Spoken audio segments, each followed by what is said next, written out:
Israel ialah pengeluar senjata yang ke-8 terbesar di dunia.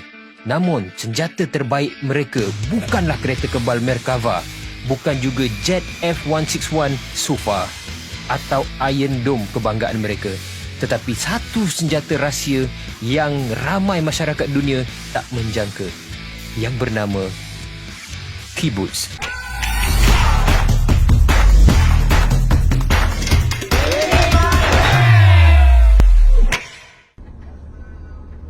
Sebelum kami mulakan perjalanan kali ini, suka untuk kami ingatkan, paparan ini adalah paparan seperti adanya ia untuk kita semua berfikir. Kata orang, jika mahu menang, jadilah manusia yang melihat keburukan dalam diri sendiri dan menggali kelebihan bangsa lawan. Kami sempat membuat persinggahan di Kibbutz Gesher. Tapak kibbutz ini dibeli dari pihak Arab Palestin dengan bantuan keuangan dari Edmund D. Rothschild. Pada tahun 1948, ketika Perang Arab Israel, kibbutz ini dijadikan kubu pertahanan Israel. Kesan bedilan dan ledakan dari pertempuran di kibbutz ini masih dikekalkan sebagai pendidikan sejarah kepada anak bangsa Israel.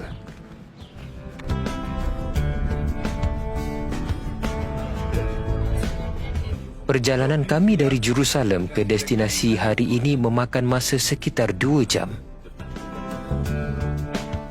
Tujuan utama untuk kita singkap tabir rahsia kebijaksanaan bangsa kecil ini, namun mereka menguasai dunia. Semuanya bermula dengan satu sistem pendidikan yang tidak sama dengan bangsa lain. Inilah kibbutz. Salam semua, kami mohon support buku Travelog Haji di Tanah Haram tulisan dan bidikan Saiful Nang. 100% jualan ini akan disalurkan kepada asnaf dan anak yatim. Juga terdapat dalam ini lapahan sains haji dari tim penyelidik sejarah dan Islam di RPWP. Buku setebal 266 muka surat penuh warna, hanya RM30 sahaja senaskah. Tekan link di dalam description untuk pembelian segera. Okey, kita di Kibbutz Degania. Salah satu kibbutz yang paling tua sekali di atas negara Israel ini. Ini dia kereta-kereta kibbutz yang mana mereka boleh ambil pick up kereta-kereta ini dan digunakan. That's not a problem. Here we have about 100 cars and we can take which car we want and we can drive wherever we want and we don't even have to pay for the gas. Di sini orang yang jadi tukang masak, yang jadi doktor, yang jadi doktor gigi, yang jadi tukang gunting rambut dan juga tukang kebun yang petik apple, petik cherry, semuanya mendapat gaji yang sama saja. Tapi pada asalnya dahulu gaji pun dia orang tak ambil. Kibbutz diasaskan pada tahun 1909 dan kibbutz ini dibuka pada tahun 1910. Ini dia Kibbutz Degania. Berhampiran saja di sebelah kanan saya ialah Tasik Galilei. Semua ada di sini lengkap untuk setiap siapa saja yang nak membina kehidupan. Yang paling asas sekali, rumah, pendidikan, makanan. Yang tempat saya berhenti tadi tu, itulah dia punya central kitchen yang mana mereka akan makan di situ secara percuma. Dan ini adalah kibbutz yang memfokuskan kepada agriculture, sampaikan tanam pisang pun ada. Dan subur pula tu pisang dia, sehat-sehat. Dan juga mangga dia besar-besar, mangga Israel, tetapi pokok dia setinggi ini saja. Dan bunga dia banyak. Ini kehebatan kejuruteraan yang telah mereka lakukan.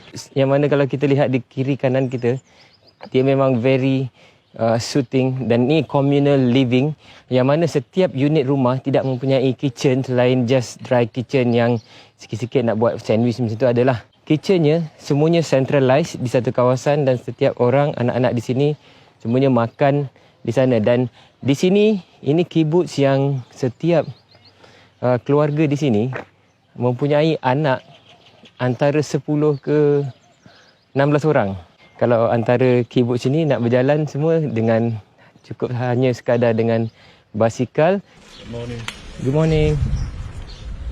Untuk menjadi warga kibbutz, satu, anda mengasaskannya, awak juga layak menjadi warga kibbutz sekiranya awak lahir sebagai anak Yahudi, dan satu lagi sekiranya anda berkahwin dengan salah seorang daripada anak-anak Israel ini, tetapi ada 2 tahun probation yang mana anda dilihat sama ada kibbutz menyukai anda ataupun tak. Kalau dia tak suka kita, walaupun dah kahwin dengan anak mereka, jadi kita tak boleh juga jadi the members of kibbutz. Jadi ini kibbutz Degania yang menyimpan pelbagai sejarah yang ditubuhkan dengan idea sosialis dan kemudian dibawa ke sini dengan mission Zionis untuk mereka membina kehebatan warganya. Kerana mereka percaya untuk membangunkan sebuah negara yang hebat, engineering of the human brain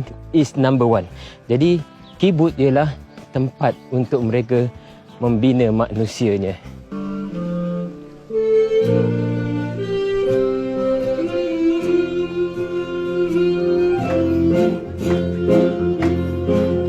Okey, sebelah kanan saya sekarang ni ialah community center.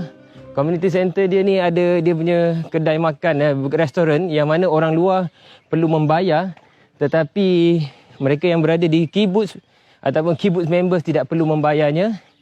Dan bayangkan kawasan ini di kawasan yang tandus, tetapi kita lihat sangat subur, rumputnya hijau dan ni pokok kurma yang ada teknologi. Saya tak tahu dia ada pasang macam peranti dekat atas pokok kurma tu untuk pembajaan secara automatik. Dan juga ini community center dia, ada tempat makan, tempat belajar sekolah. Hari ini kita nampak macam sunyi saja kibbutz Degania ni kerana hari ini adalah hari perayaan Passover. Okey, sekarang ini kalau kita lihat di sini, satu yang menariknya juga, budak-budak dekat sini bukannya sekolah macam sekolah biasa-biasa yang ada di classroom, ada whiteboard. Itu pun ada juga, tetapi itu sikit saja. Di sini persekolahannya 24 hours, 7 days a week, tidak ada cuti. Dan memang tidak ada cuti kerana mereka pastikan walaupun mereka berada di dalam kediaman, mereka juga belajar. Dan juga pembelajaran secara realistik. Lagi satu, budak umur 2 tahun yang baru lepas cerai susu sudah pergi ke kebun-kebun untuk berkebun. Kibbutz tidak memerlukan penarafan pendidikan dunia. Malah, cara pendidikan mereka ini mirip apa yang dilakukan oleh Ahlus Suffah semasa zaman keberadaan Nabi Muhammad SAW di Madinah. Ironinya, ketika kita berkiblatkan pendidikan barat, Israel memandang pendidikan cara Islam yang telah kita lupakan. Lagi membingungkan, sebuah bangsa yang menjadi teknologi powerhouse dunia tidak memberikan kanak-kanak mereka telefon bimbit. Malah, tablet atau komputer juga tidak diberikan pada awal usia. Maka anak-anak kibbutz ini terlahir dengan kemahiran komunikasi yang hebat dan kebijaksanaan realistik dengan permainan sebenar semasa awal usianya. Oh, I said that wrong. I don't know how to say it. But we know that it's a Kibbutz mengamalkan pendekatan pembelajaran sepanjang hayat dan pendidikan di lapangan.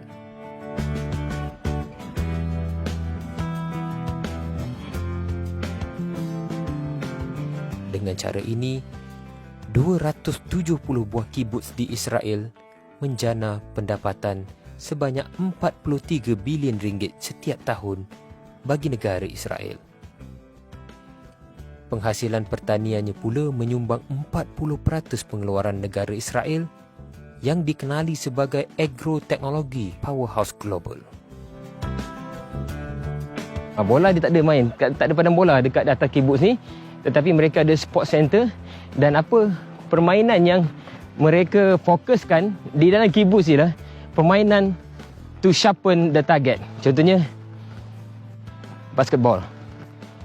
Mereka akan datang bawa basikal mereka ke sini, park basikal di sini dan kemudian ambil kunci, drive mana-mana kereta yang mereka perlukan.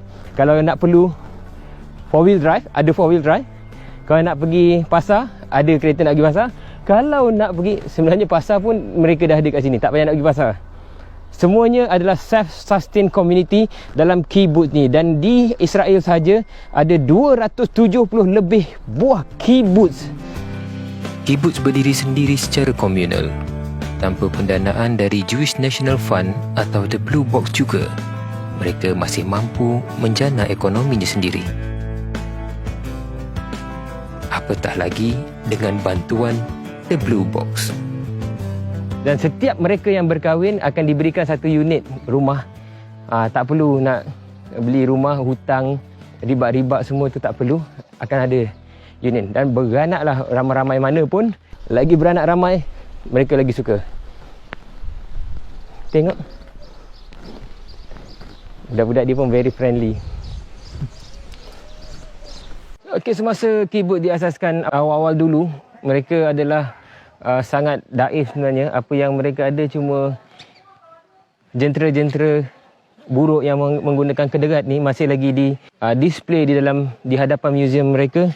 Dan di sinilah sebenarnya apabila keluarga Rothschild dan juga Rockefeller mengetahui tentang kewujudan kibbutz ini, dan mereka juga adalah sebahagian daripada mereka yang menyokong penuh Zionism, maka mereka mula membeli pelbagai research yang dikeluarkan, yang digunakan ataupun yang dikaji dari Oxford University untuk dimajukan di tempat ini.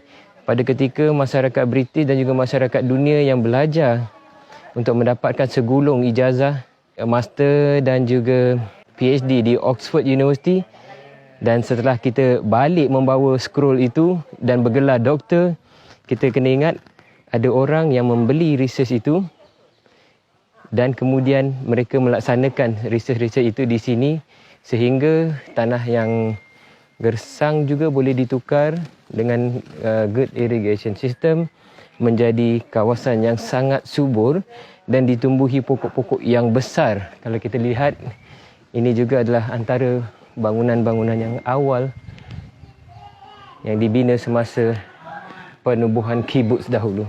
Dan juga mereka tidak eager sangat untuk memberitahu kita apa yang mereka buat, dan mereka gunakan bahasa mereka terus kerana mereka target yang datang untuk melihat muzium ini bukan orang selain daripada bangsa Yahudi. Sebab itu Hebrew cuma difahami oleh bangsa mereka dan juga bangsa yang berdekatan dengan mereka. Setiap warga kibbutz bekerja bersungguh-sungguh tanpa mengira imbuhan, kerana mereka lakukan semuanya kerana doktrin perjuangan Zionisme dalam pembukaan negara Israel.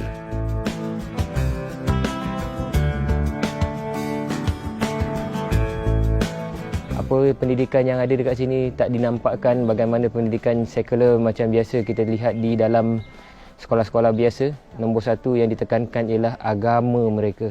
Setiap budak-budak dia yang lahir di kibbutz, yang dibesarkan di kibbutz akan mengetahui kenapa mereka hidup di atas muka bumi ini.